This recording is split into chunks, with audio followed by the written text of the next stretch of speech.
If you're ready to finally let go, this video is for you. Have you ever found yourself replaying past mistakes or arguments in your mind? Or ever just been stuck in the loop of negative emotions that you just can't seem to break free from? Well, the interesting thing is that according to neuroscience, difficult emotions should only last about 90 seconds. So why do you end up feeling bad for hours, days, months, and even years? According to Dr. Jill Taylor, when you have an emotional reaction to something or someone in your life, there's a 90-second chemical process that happens in your body. After that, any remaining emotional response is just you choosing to stay in that emotional loop. The emotions life cycle is supposed to be over, but somehow you keep pressing that repeat button over and over again. But why? In simple terms, it's because of your unwillingness to fully embrace the pain. It turns out it's easier to stay in your head overthinking negative thoughts than fully experiencing the emotional experience in your body. Imagine you're grasping onto something so tightly for so long that your hand begins to cramp and even bleed. But instead of opening your head and just letting it go, you find yourself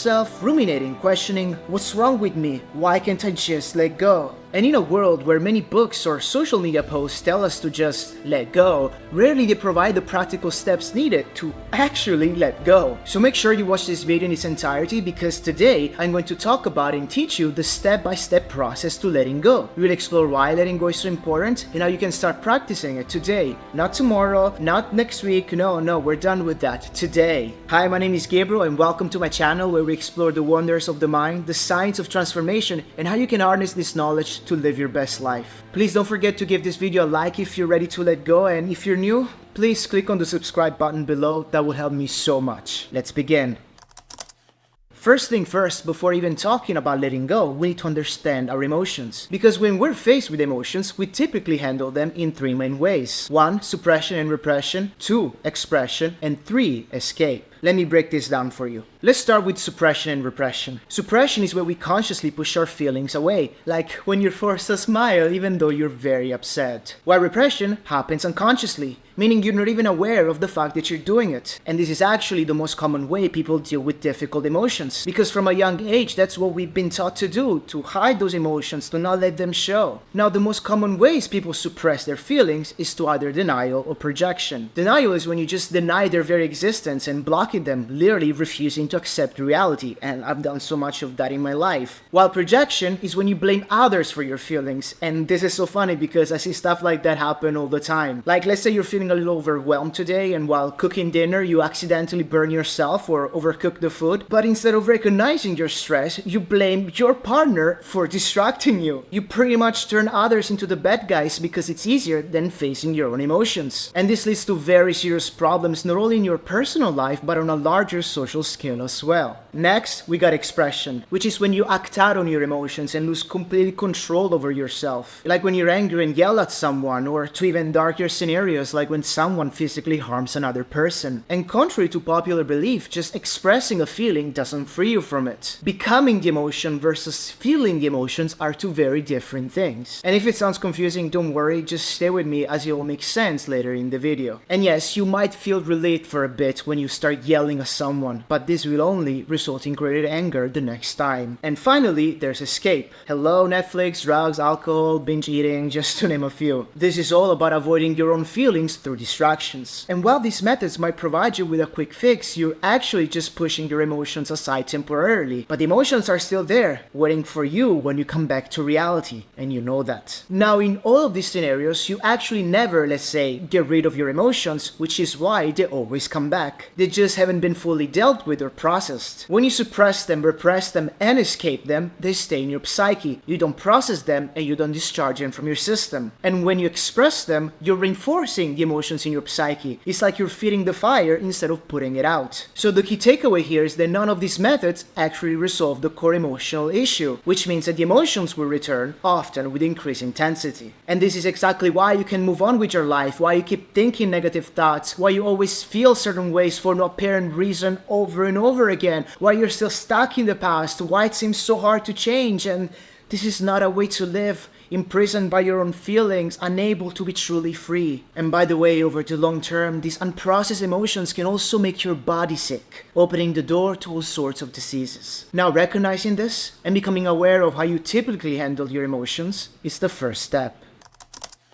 Okay, now that we've discussed and understood a little more about our emotions and how we deal with them, let's dive deeper into the concept of why you're here, the concept of letting go. So what does letting go actually mean? Negative emotions are something we all experience as part of being human. We all go through times of anger, sadness, fear, and resentment. That's okay. But what's not okay is that since we're not taught up to properly handle and process these emotions, and we're definitely not taught that in school for some reason, those emotions end up staying with us sometime for the rest of our lives. Imagine living life carrying a heavy backpack filled with rocks everywhere you go. Each rock represents a past hurt, regret, or fear, for example. And letting go is like taking out these rocks one by one and feeling lighter and more free with each one you remove. Letting go means releasing your attachment to all the thoughts and emotions that cause you pain and suffering. It's not about forgetting or pretending that those emotions don't exist, but it's about acknowledging them, processing them, and then freeing yourself from their grip. In other words, letting go is freedom. It's about freeing yourself from the chains of your past, stopping the cycle of reliving bad experiences, and finally moving on without the heavy weight of old grudges, disappointments, and pains. But why does it seem so hard to actually do it? Let me tell you, it's definitely not the easiest thing to do in the world, and one of the reasons for that is emotional attachment. Because we often tend to hold on to feelings when they're tied to significant events in our lives. And these attachments are formed through our interpretations and memories of these events. Our minds constantly create stories around those emotions to provide us with a sense of control over our experiences. However, this control is an illusion. For example, holding on to anger because someone betrayed you in the past might feel like a very good strategy to protect yourself from being hurt again in the future. But in reality, it just keeps you stuck. Then letting go can also be challenging because it requires you to confront and process emotions that you might have been avoiding for a very long time. Our brains are literally wired to hold on to negative experiences as a survival mechanism, and this is known as the brain's negativity bias. And finally, another reason why letting go can be difficult is because it requires us to be vulnerable, something not really cool to do nowadays. It requires honesty with ourselves about what we're feeling and why, which can bring up all kinds of feelings that you must be willing to face and feel. So now that we got a better idea of what letting go is and the challenges that can come with it, let's get into the step-by-step process to actually do it.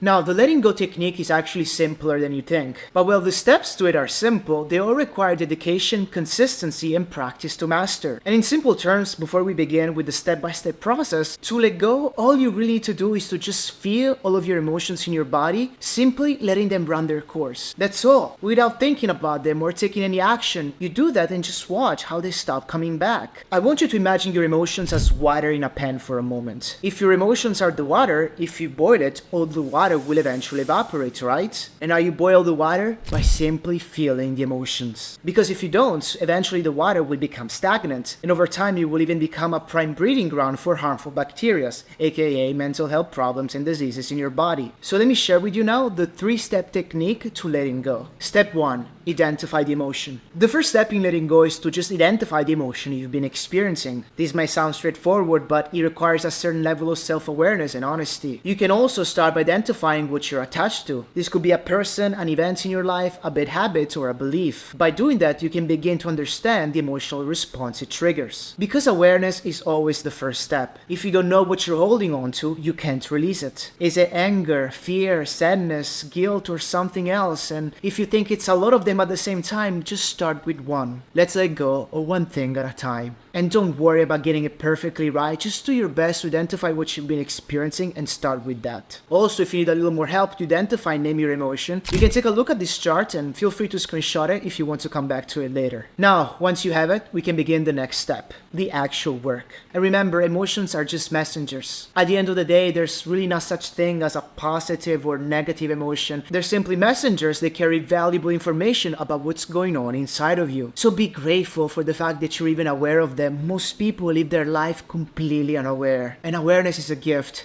And these emotions are telling you something very important. Step 2. Sit with the emotion. Now that you've identified your emotion, I want you to close your eyes, either lay down or sit comfortably somewhere with intention to finally release what you've been holding on and start feeling. Just start feeling the pain. Allow yourself to feel those feelings in your body. Don't think about them, just feel them. To let go means allowing yourself to experience the feeling without changing it. It's about observation, not reaction. Acknowledging without altering. So begin by noticing where it's located, how it feels, and if it changes when you focus on it. Let's say you've identified that you've been feeling anxious. All you need to do is to just sit quietly somewhere and just focus on where you feel the anxiety in your body. Is it a tightness in your chest or in your stomach? Just become aware of the sensations in your body and feel them. And simply observe them without trying to change them. Allow the anxiety to be there. Accept that it's there. Don't start labeling it as right or wrong. Don't start thinking about it. Thoughts are just rationalizations of the mind to try to explain the presence of feelings. So instead of getting caught up in the story behind the emotion, simply observe it. And your mind might try to push it away and fight it, but this is just the ego avoiding discomfort. Your mind doesn't like discomfort. It's not wired for it. So become aware of the resistance and stay with the feeling. And sitting with all of this discomfort might be hard, and it is hard. It's definitely not pleasant, but on the other side of that discomfort, there's always freedom and transformation. Emotions are like waves. They rise and they fall, and by sitting with them, you finally allow them to complete their natural cycle. The natural cycle they never had the chance to finish. Step 3.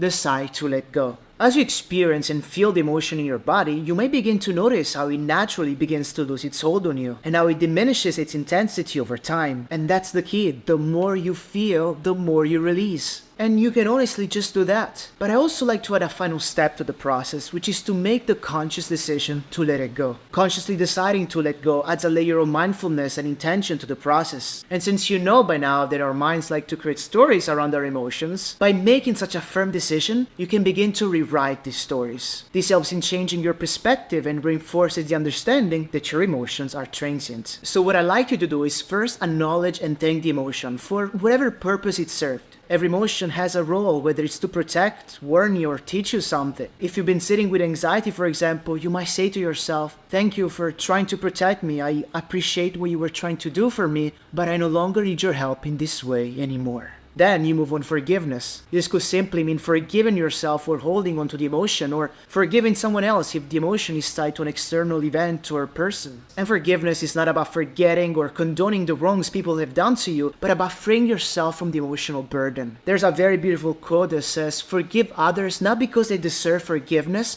but because you deserve peace." And it's so true. Trust me, forgiveness is so powerful and it frees you so much. And then, just make that decision. It might be helpful to even say that out loud if you'd like, but just make that decision. And just say to yourself, "I release this emotion, it no longer serves me, and I'm ready to let it go."